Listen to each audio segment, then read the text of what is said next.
Pawan Kalyan deputy CM Pawan Kalyan CM చంద్రబాబుకు లేఖ రాశారు. క్యాంపు కార్యాలయాన్ని విజయవాడ నుంచి మంగళగిరిలోని తన నివాసానికి మార్చుకోవాలని పవన్ నిర్ణయించుకున్నారు. దీంతో ఆ విషయాన్ని సీఎం దృష్టికి తీసుకెళ్లారు. క్యాంపు కార్యాలయం మార్పునకు ఆమోదం తెలపాలని లేఖలో కోరారు పవన్.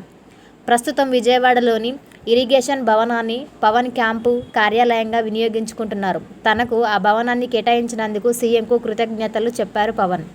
ఇప్పుడు ఇంటినే క్యాంపు కార్యాలయంగా వాడుకోవాలని నిర్ణయించుకోవడంతో విజయవాడలో తనకు కేటాయించిన భవనాన్ని ఫర్నిచర్ను వెనక్కి తీసుకోవలసిందిగా విజ్ఞప్తి చేశారు.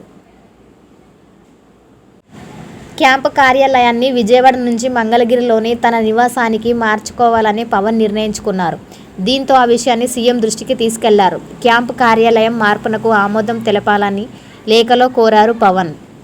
ప్రస్తుతం విజయవాడలోని ఇరిగేషన్ భవనాన్ని పవన్ క్యాంపు కార్యాలయంగా వినియోగించుకుంటున్నారు. తనకు ఆ భవనాన్ని కేటాయించినందుకు సీఎంకు కృతజ్ఞత చెప్పారు పవన్. ఇప్పుడు ఇంటినే క్యాంపు కార్యాలయంగా వాడుకోవాలని నిర్ణయించుకోవడంతో విజయవాడలో తనకు కేటాయించిన భవనాన్ని ఫర్నిచర్ను వెనక్కి తీసుకోవలసిందిగా విజ్ఞప్తి చేశారు.